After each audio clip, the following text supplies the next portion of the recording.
1个月听懂美国人。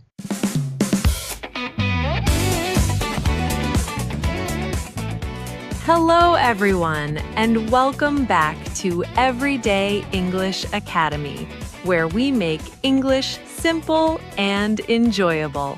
I'm Sarah. And I'm Mike. Hello to all of our wonderful listeners wherever you are in the world right now. Mike, I have a random question. Did your family have any food rules when you were a kid? Food rules? Like what? Like, my grandmother always said, you must try everything once, just one bite. Oh, my grandmother was the opposite. She always said, if it looks strange, don't touch it. That explains so much about you, Mike. What? What does that mean? It means you are the person who orders the same thing at every restaurant. Okay, maybe. But at least I know I will like it. See, and I am the opposite.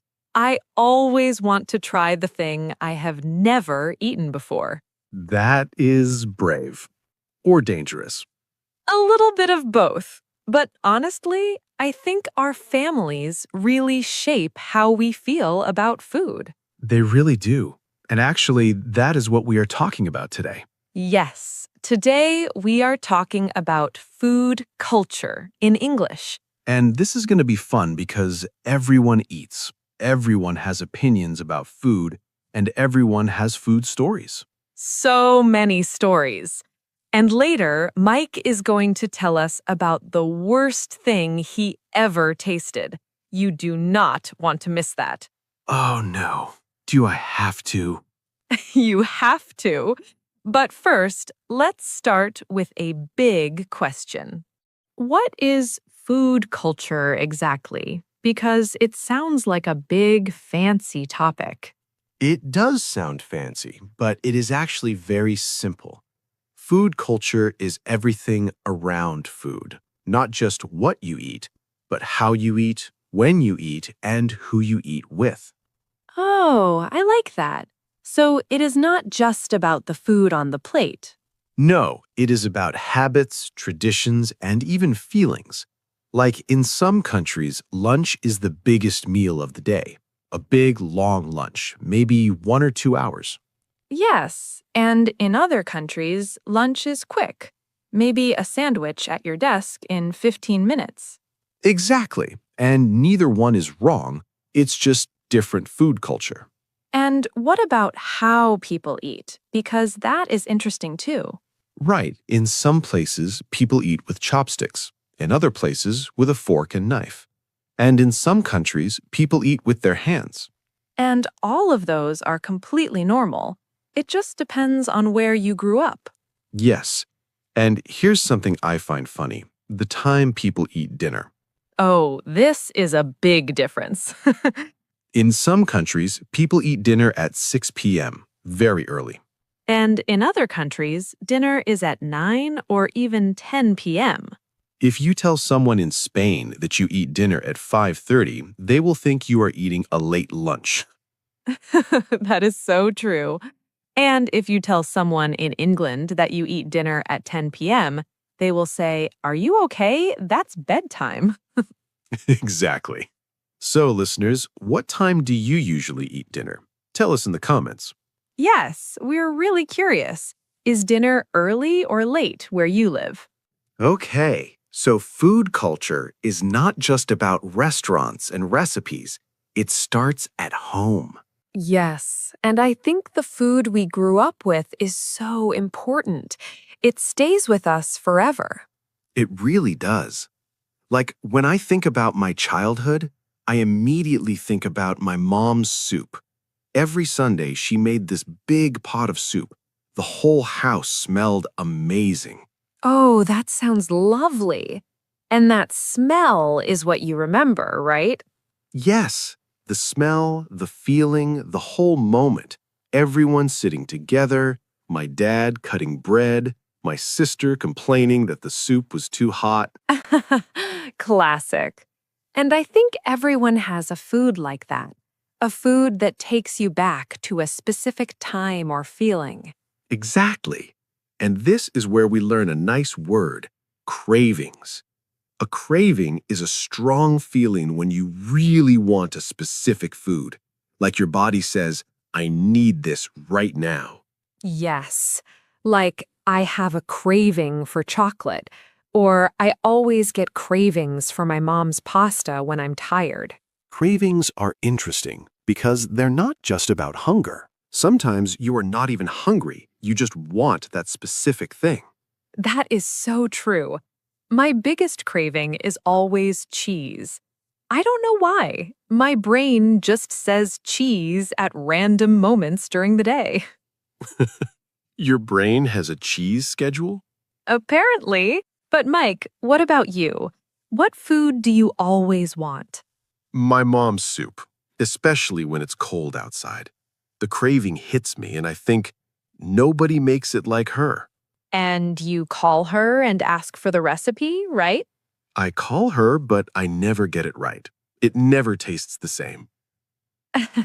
That's because moms have a secret. They never tell you all the ingredients. Ingredients are the things you need to make a dish, like flour, salt, tomatoes, spices. Yes, she says, just add a little bit of this and a little bit of that. That is not helpful, Mom. Moms cook by feeling, not by measuring. Okay, listeners, what food gives you cravings? The food you think about when you are sad or tired or cold. Tell us. Okay, let's talk about something fun. Trying food from other countries. Sarah, I know you love this. I love this.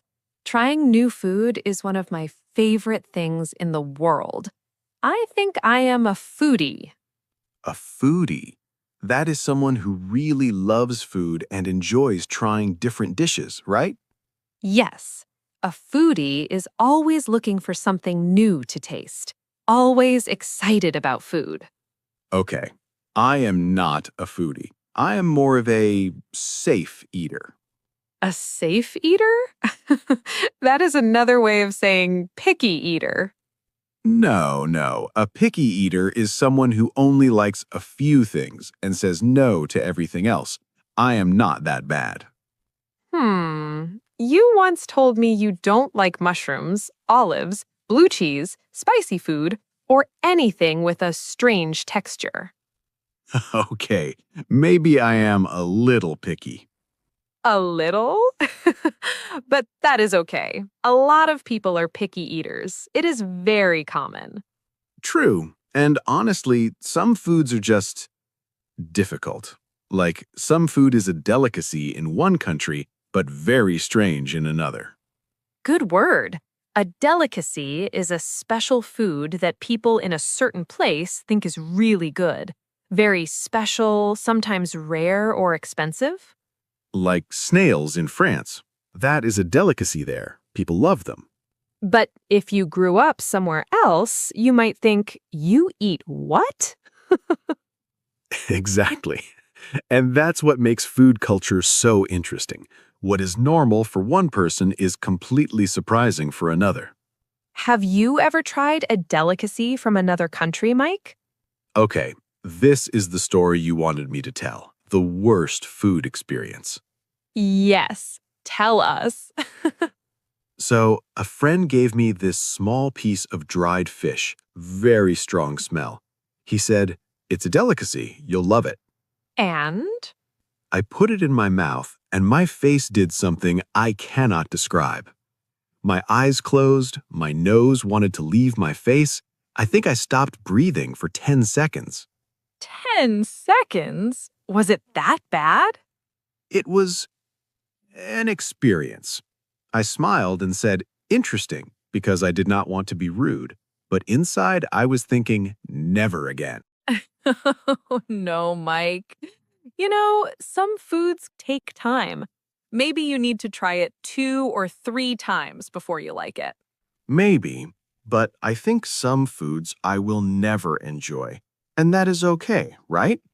That is totally okay. Not everyone has to like everything, but I think it is always good to try. You might be surprised. Fair enough. What about you? What is a food from another country that surprised you? Oh, I tried this amazing savory pancake once from Japan. Savory means the opposite of sweet, so it is salty, maybe a little spicy, like real food flavor, not dessert flavor. Oh, interesting. So sweet is like cake and chocolate, but savory is like cheese, meat, or soup. Exactly. I prefer savory snacks over sweet ones. That is a very natural sentence. I think I am more of a savory person too. Give me cheese and bread over cake any day. Say, we do agree on something. Finally. And listeners, what about you? Are you more of a sweet person or a savory person? Tell us. Now, let's talk about something that I think is a real debate. Cooking at home versus eating out. Mike, which one do you prefer? Honestly, I love eating out. Sitting in a restaurant, someone brings you food, you don't have to clean. It is perfect. Of course, the no cleaning part is the real reason. Maybe, but there is something nice about it, right? You try different foods, you relax, you enjoy the atmosphere. That is true, but I actually enjoy cooking at home more. When I buy fresh ingredients, put on some music, and cook slowly, it feels really relaxing. Really? For me, cooking feels like work. Cutting, mixing, burning things. Maybe stop burning things and you will enjoy it more. Good advice. But I think for many people, it depends on the day. Yes, some days you want to cook. Some days you just want to grab a bite somewhere. And grab a bite simply means to eat something quickly, nothing fancy. Right. Like, let's grab a bite before the movie. It's casual and fast. Exactly. You're not sitting down for a 2-hour dinner, you're just getting something quick. I grab a bite almost every day. My lunch is usually very fast. That is very common. And actually, for most people, cooking at home is for dinner, and lunch is more of a grab-a-bite situation. Okay, Mike, there is one more thing I want to talk about. Food and people. Because I think food is really about connection. Oh, I agree. Some of my best memories with friends are around food. Right? Like when a friend says, "Come over, I made something," that feels special. It does. It is not just food. It is someone saying, I care about you. Sit down, let's share this. And in almost every culture, sharing food is important. It brings people together. Yes, think about it. Birthdays, food, weddings, food, meeting someone new. Let's get coffee or let's have lunch. Everything social has food, and I think that is beautiful. Food is how humans connect. And you know what my favorite moment is? When the food arrives at the table and someone says, okay, everyone, dig in. Oh, dig in. That means start eating, usually with excitement, like, the food is here, dig in. Yes, it is casual and fun. You say it when everyone should start eating at the same time. And I love the energy of that moment. Everyone picks up their fork, looks at each other, and just goes for it. The best moment of any meal. And here's one more useful word. Staple. A staple is a basic food that people eat regularly in a country or culture. Oh, great word. Like rice is a staple in many Asian countries. And bread is a staple in many European countries. Or pasta in Italy, or tortillas in Mexico. It's the food that is always there, the base of many meals. Rice is the main staple in our family. We eat it almost every day. Very natural. And actually, every country has mouth-watering staple dishes. Mouth-watering means food that looks or smells so good, your mouth starts watering before you even taste it. Oh, I love that word. She showed me a picture of her grandmother's cake, and it was absolutely mouth-watering. Now I'm hungry. Me too. All right, everyone, let's do a quick review of the words we learned today. Good idea. First, cravings. A strong feeling when you really want a specific food. Ingredients, the individual things you need to make a dish. Picky eater. Someone who only likes certain foods and refuses to try new things. Foodie, a person who loves food and enjoys trying new dishes. Delicacy. A special food that is considered very good in a particular place.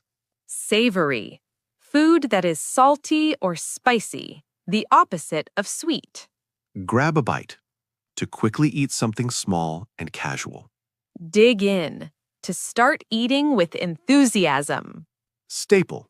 A basic food that people eat regularly. And mouth-watering, when food looks or smells so good you want to eat it immediately. Those are really useful words for talking about food in English. And we want to hear from you. Tell us in the comments, what is a food from another country that you absolutely love? Write 1 or 2 sentences. For example, I love sushi because it is fresh and delicious. It is my favorite food from Japan. We read every comment and we love learning about food from your part of the world. And if you enjoyed this episode, please subscribe to Everyday English Academy and give us a like.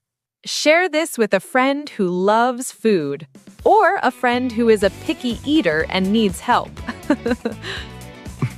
Thank you so much for spending time with us today. Keep practicing, keep eating good food, and we will see you in the next episode. Bye, everyone. Goodbye, and remember, always try one bite. Or don't. Your grandmother's rules. Bye.